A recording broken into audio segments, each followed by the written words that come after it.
अगर रोज पेट साफ नहीं होता और वजन भी बढ़ रहा है तो ये वीडियो आपके लिए है। अस्सलामु अलैकुम। अनम होम रेमेडी चैनल में खुश आमदीद। बहुत सारे लोग कहते हैं मैं कम खाता हूँ फिर भी वजन क्यों बढ़ रहा है। असल मसला कब्ज और पेट का साफ ना होना है। आज आपको मैं इसका आसान हल बताऊंगी इंशाल्लाह, जिससे आपका ये मसला हल हो जाएगा। जब हमारा पेट रोज़ साफ़ नहीं होता ना, तो जो फ़ाज़िल मादे होते हैं वो आंतों में जमा होना शुरू हो जाते हैं। इसकी वजह से होता क्या है, सिर्फ़ गैस ही नहीं बनती, बदहज़मी नहीं होती, बल्कि जिस्म भी सुस्त हो जाता है और पेट बाहर निकलना शुरू हो जाता है। वज़न कम होने की बजाय वज़न बढ़ने लगता है। तो बहुत सारे लोग डाइट करते हैं, लेकिन वो ये नहीं जानते कि ये वज़न का बढ़ना पेट साफ ना होने की वजह से है, इसलिए कोई भी डाइट प्लान असर नहीं करता। तो इसलिए इन्हें कोई फ़ायदा भी नज़र नहीं आता।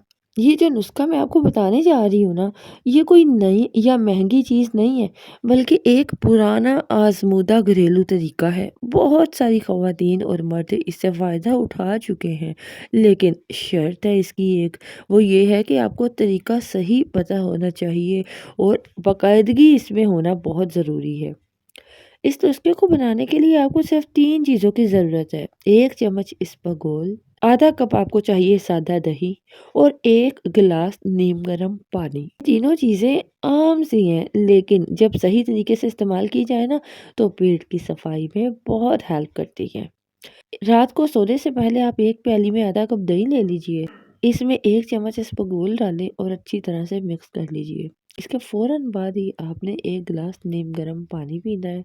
ये जो नुस्ख़ा है ना, ये सोने से पहले लेना इसलिए ज़रूरी है क्योंकि रात के वक़्त जो आंतें हैं, ये आंतों को आराम देता है और सुबह पेट साफ़ होने में आसानी हो जाती है। अगर आप ये नुस्ख़ा मुसलसल 2 से 3 दिन सिर्फ़ इस्तेमाल कर लेते हैं ना, तो इंशाअल्लाह आप खुद फ़र्क महसूस करेंगे। पेट भी हल्का हो जाएगा, कब्ज़ में भी कमी आएगी, गैस भी कम हो जाएगी और आहिस्ता-आहिस्ता वज़न भी कंट्रोल में आना शुरू हो जाएगा। लेकिन कुछ एहतियात है। अगर किसी को शुगर है या आंतों का शदीद मसला है, तो वो शुरू में आधी मिकदार इस्तेमाल करें। अगर आप भी कब्ज़ या पेट साफ ना होने के मसले से परेशान है ना, तो कमेंट में यस ज़रूर लिखिए और वीडियो को सेव कर लीजिए ताकि आप इसे दोबारा देख सकें।